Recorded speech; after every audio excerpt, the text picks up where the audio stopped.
messieurs, bonsoir et bienvenue au 20h bilingue de ce samedi 27 mai 2023.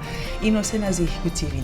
Bonsoir Nadine Yambo, good evening to you as well viewers. Thanks for joining us in this 8 p.m. bilingual newscast on Equinox Television. In our major stories, negligence on the side of authorities in charge with the production and distribution of electricity results in the death of a man in his 50s in Manimba village in the Sanaga Maritime Division of the Litowa region. He was electrocuted by a live cable lying on the ground for several weeks despite series of complaints filed by the locals.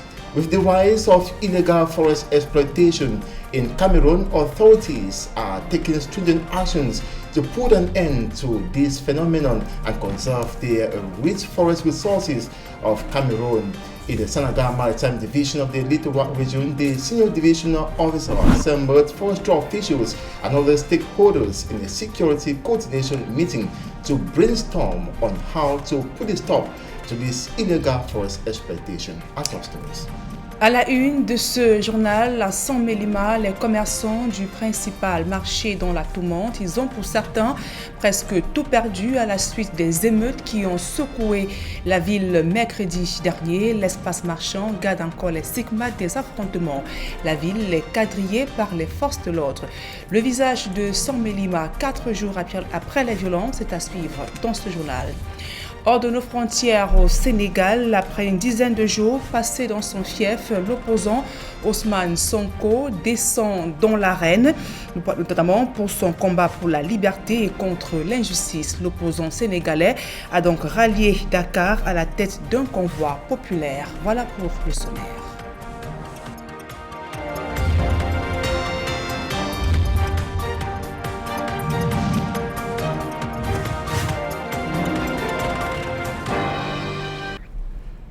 Mesdames et messieurs, une fois encore, bonsoir et merci d'honorer ce rendez-vous de l'information sur Equinox Télévision.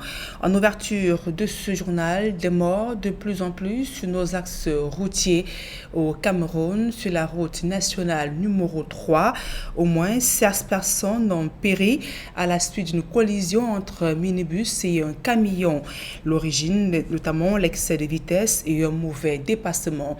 Un accident meurtrier qui survient à moins d'une semaine après une campagne de sensibilisation sur les dangers de la route. Jean-Ernest Massenanga et s'est rendu sur le lieu du drame. D'autres précisions dans ce reportage d'Ekoka Lobé et Urichingonomala.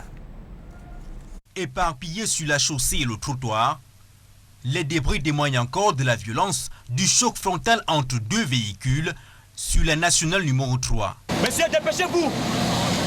L'accident qui s'est produit dans l'après-midi du 26 mai dernier a été il deuxième entre un car de transport et un camion chargé de sable a causé la mort de 16 personnes et fait 3 blessés. Des victimes qui seraient d'une même famille et se rendaient à un enterrement à Izeka. Ma femme est morte, sa petite soeur, son petit frère, son grand-père, toute sa famille. Nous sommes vraiment dépassés. Ou on continue l'enterrement, ou on s'attend seulement, on commence à pleurer, on ne sait pas comment on va faire vraiment. Selon les témoins qui ont vécu la scène depuis un autre véhicule, l'excès de vitesse couplé à un mauvais dépassement du véhicule de transport en commun est à l'origine de cette tuerie. C'est le chauffeur du car, papa. C'est lui qui a laissé sa place pour aller trouver le camion. Il a même doublé en 3e position. Les premiers corps que nous avons sortis, c'était 19 personnes que nous avons pu retirer des décombres du véhicule. Et il y avait des corps qui étaient coincés totalement. Donc du coup, il fallait que nous puissions les extraire pour remettre aux autorités administratives. Les survivants ont été transportés à l'hôpital régional d'Idia, ainsi que les corps sans vie des passagers, où s'est rendue une délégation des autorités administratives conduite par le ministre des Transports. On a envie de vous dire qu'il s'agit véritablement d'une catastrophe pour l'ensemble de notre pays. Ce pays qui perd 16 de ses enfants, tout d'un coup comme ça, après les 15 que nous avons perdus il y a quelques 2 semaines. Je puis vous rassurer que notre présence ici doit vous rassurer de l'accompagnement du gouvernement. Le chef de l'État a instruit que cette mission vienne ici, qui nous a été relayée par le Premier ministre. Nous sommes là. Ce tragique accident survient une semaine avant la campagne de sensibilisation sur les dangers de la route organisé par le ministère des Transports tous les mois de juin et décembre, marqué par un flux élevé de la circulation. Et non loin de là, dans le canton Malimba-Équité, les populations côtoient la mort au quotidien. Des câbles électriques traînent à même le sol à plusieurs endroits. Les plaintes des populations n'ont pas abouti jusqu'à ce que mort s'en suive.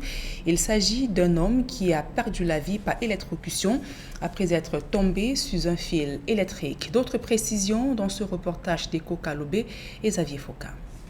Cette babouche et ce plat en porcelaine brisé sont ceux de ce monsieur, mort par électrocution.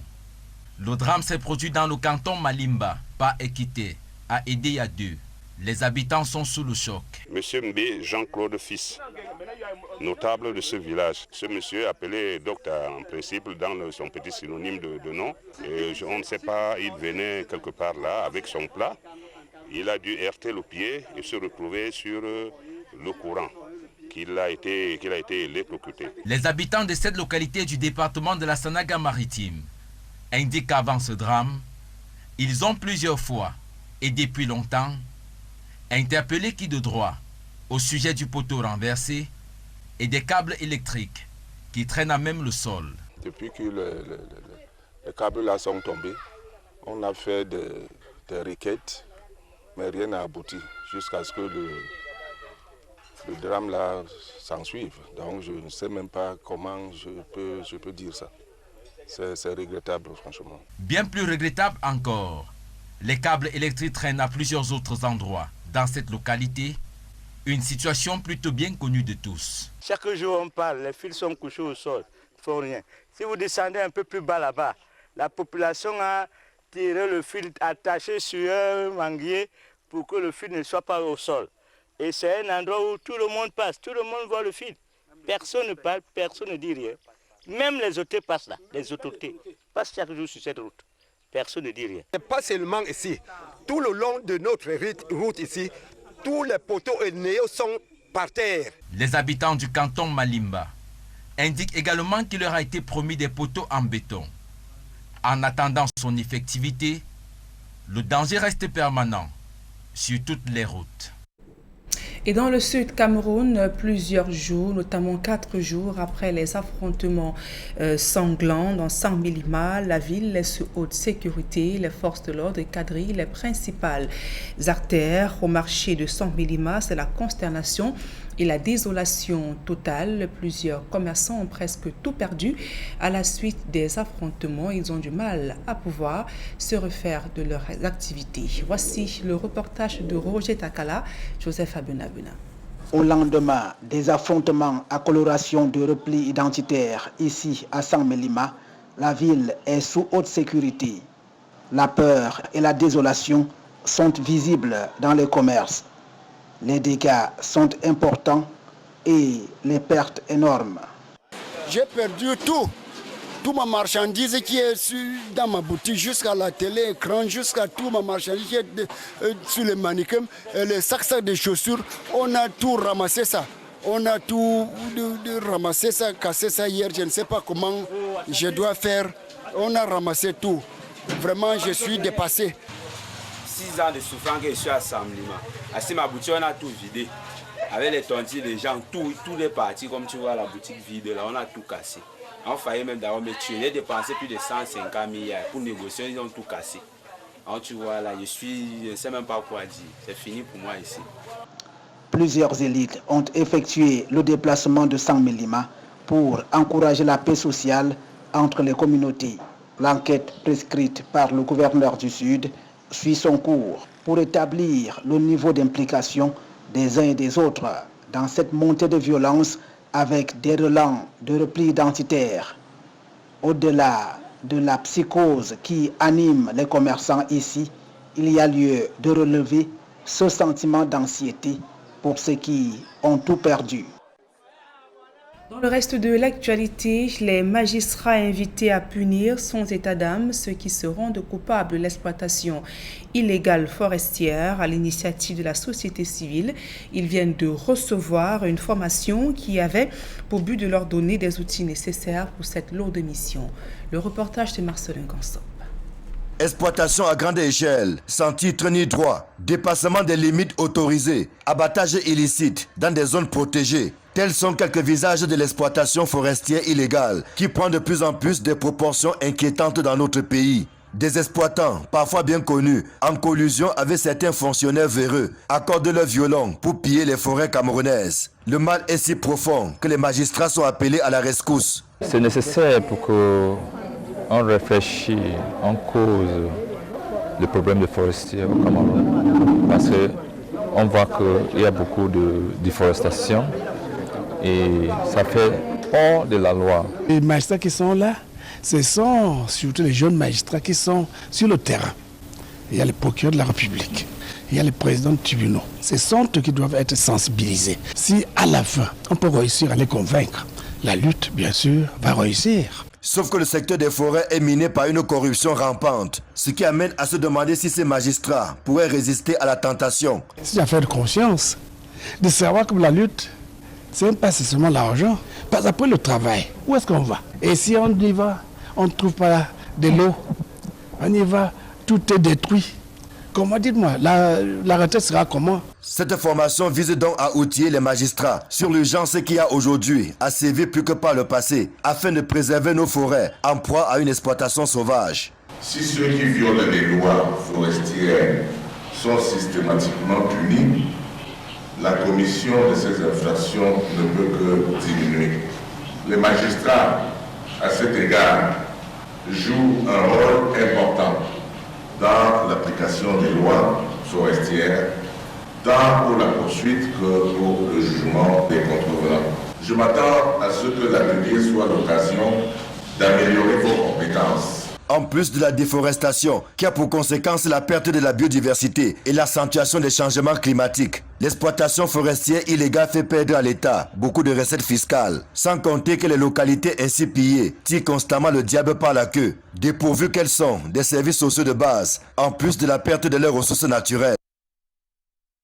Faisons l'actualité hors de nos frontières au Sénégal. C'est un nouveau défi à haut risque que vient de lancer Ousmane Sonko au pouvoir. L'opposant sénégalais effectue son retour à Dakar à la tête d'un convoi populaire. Il s'agit donc d'une caravane de la liberté et la lutte contre l'injustice dans le pays. Voici le point dans ce reportage de Christine Babanda.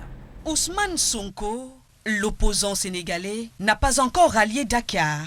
Debout sur son véhicule et accompagné d'une grappe de jeunes enthousiastes courant derrière lui, le président du parti de l'opposition Pastef les Patriotes, reclus depuis plusieurs jours à Ziguinchor, a pourtant quitté son domicile hier vendredi 26 mai. Un déplacement marqué de plusieurs escales qu'il a baptisé Caravane de la Liberté pour signifier son retour à Dakar.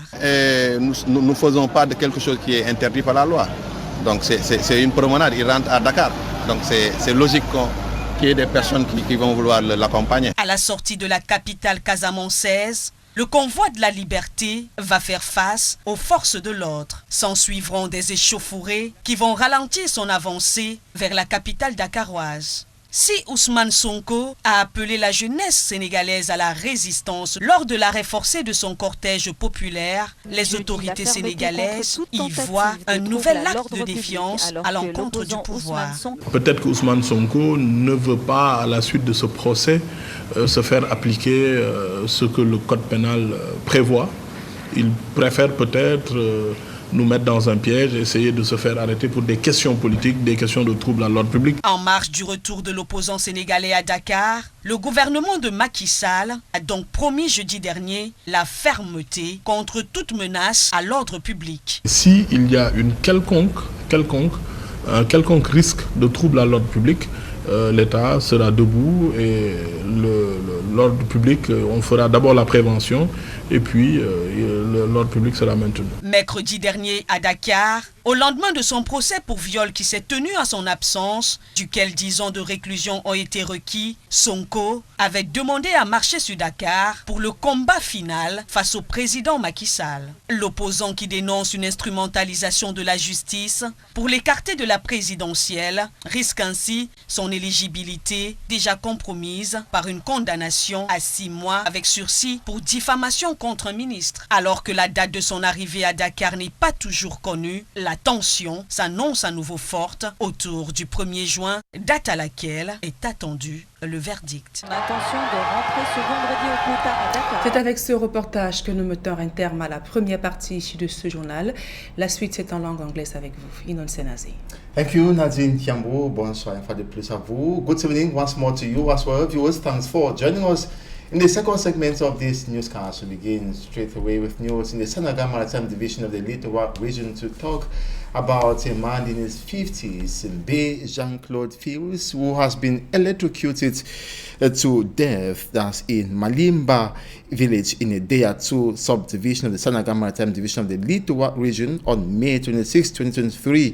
Reportedly stepped on a live electric cable abandoned on the ground for several weeks following a falling electric pole. Locals were gripped by shock when they learned of the incident. One of them said the man was passing around the creeping electric cable with the plate. He got electrocuted and died on the spot. According to information, before the incident occurs, they had repeatedly informed authorities in charge with the production and distribution of electricity of the fallen electric pole, but they took no action.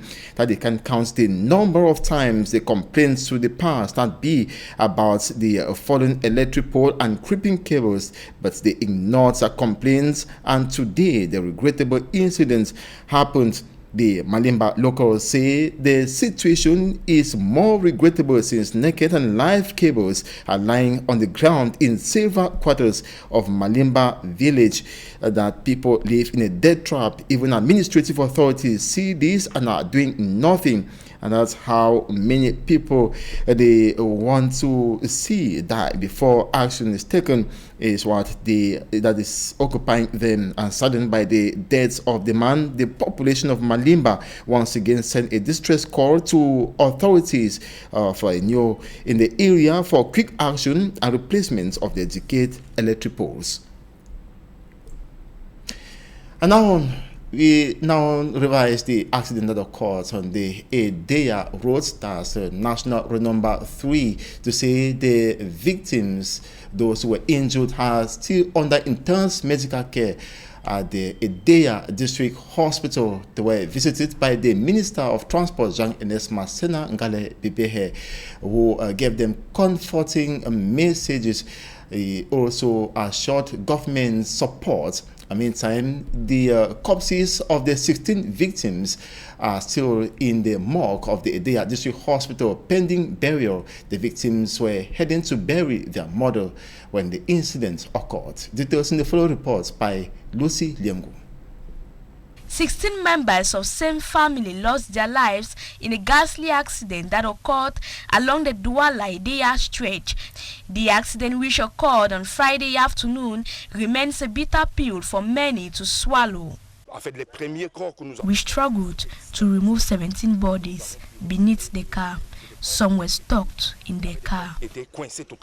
The victims who boarded a minibus were on their way for their mother's funeral. We are confused. We don't know if we should cry or go ahead with the funeral. The bus came into a head-on collision with a heavy-duty truck transporting sand. The family members of the deceased persons blamed the minibus driver for overspeeding while trying to overtake the truck. He left his place to overtake the lorry. He doubled in third position. He killed all these people.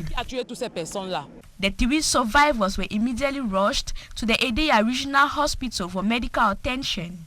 Informed about the accident, the Minister of Transport, Jean-Ernest Masena Ngale, with other authorities from the littoral region, visited the scene.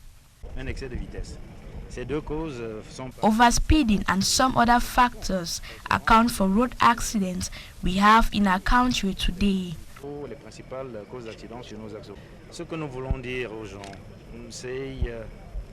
We call on road users, drivers, to avoid overspeeding. When tired or drunk, they shouldn't drive.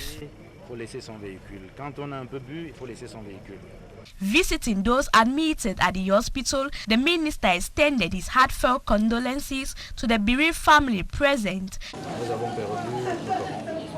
We have lost our brothers, our sisters. We extend our heartfelt condolences.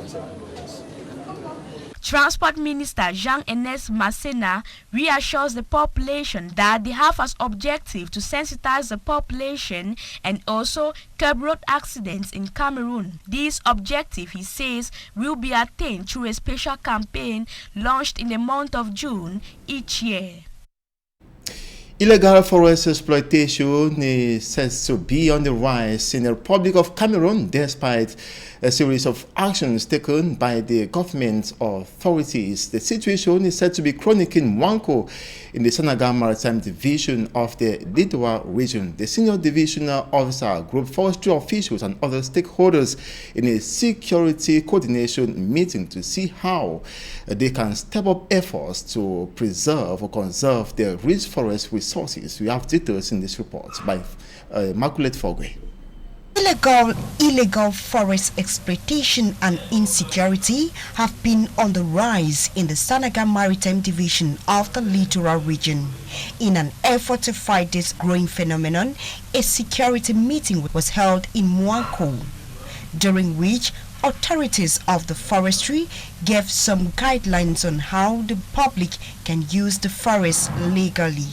The forestry law provides two access means to Cameroonians and the local community. First of all, we have user right, which is the possibility for every Cameroonian living either inside or beside the forest to enter the forest and harvest resources. We also have what we call the personal authorizations, which is the possibility for any Cameroonian to acquire authorization from the Minister of Forestry to enter the forest and harvest not more than 30 cubic meters of wood. And entering the forest to harvest wood for personal use, the inhabitants must know that there are no-go areas such as particularly the Douala Edea National Park, which is a totally protected area, and the Lac Osa Wildlife Reserve. The senior divisional officer for the Sanaga Maritime Division, while presiding over the meeting that was held in Mouanko, said that the objective was also to evaluate the activities for the last 3 months. Comme les injures, la diffamation. We also talk about the insult, defamation and hate speech which keep floating on social media today. I think it's important that we must talk about in order to encourage the culture of living together, national unity and integrity. Qui sont d'ailleurs déjà une réalité en Sanaga Maritime. At the end of the meeting, recommendations and solutions were arrived at, which will permit to cut the rising insecurity. The local population of the Sanaga Maritime Division now look forward to see the result on ground. Magistrates in Cameroon have been armed and charged to eradicate this illegal forest exploitation in the country, notably in host communities, in particular Cameroon at large.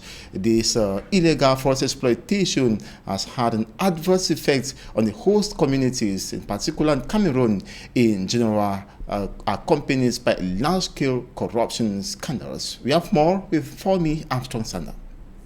Abusive exploitation without authorization or permit, violation of exploitation permit limit, the felling down of trees in reserved forests are some of the features of illegal forest exploitation in Cameroon, a fast-growing and disturbing phenomenon done with the complicity of some top civil servants according to the affected local population, an evil which is so deep that Cameroonian magistrates are taking up matters into their hands. Environmentalist Ayuk Rafa Ayuk says the move is necessary because the rate of illegal deforestation in Cameroon is alarming.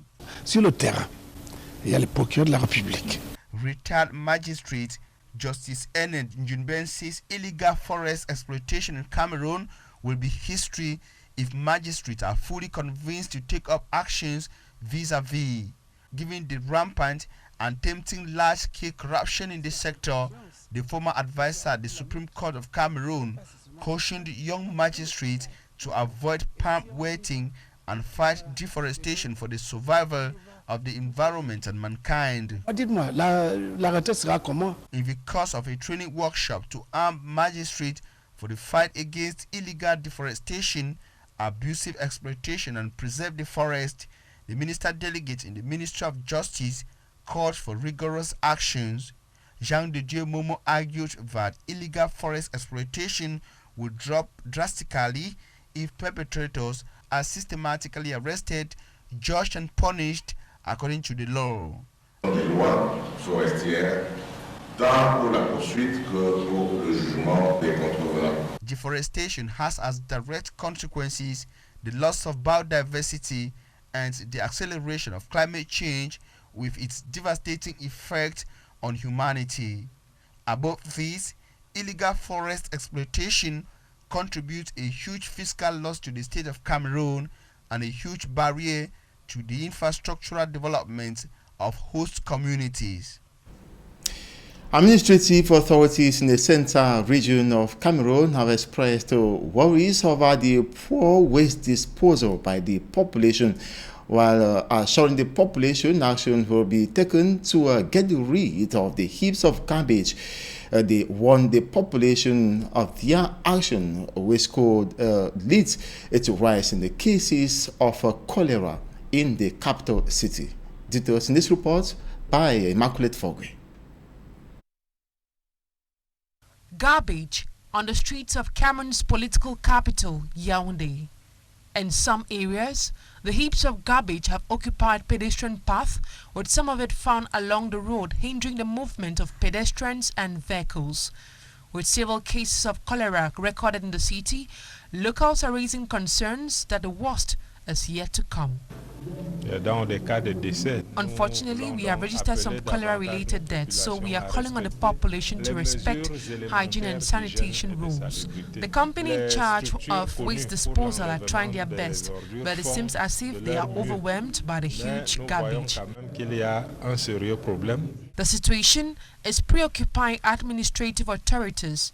They are currently reflecting on how to improve hygiene and sanitation in the city of Yaoundé. We're calling on the population to be disciplined. They should make use of trash cans and not throw the waste on the streets. We are equally trying to see how to reinforce some committees that could handle waste in some neighborhoods so we could have a clean city, but we'll continue to sensitize the population. At least 1,500 cholera cases have been notified with 500 related deaths. Limited access to potable water has equally been blamed for the rise in cholera cases in the city of Yaoundé. That health reports by Immaculate Fogwe puts an end to this 8 p.m. bilingual newscast on Equinox Television. Thanks so much for watching. Have a nice evening and a nice weekend. Nati Yambou, bonsoir à vous aussi. Bonne soirée à vous également, Innocent Nazé. Mesdames et messieurs, c'est la fin de ce journal. Merci de nous avoir suivis et passé d'agréables moments en compagnie de nos programmes.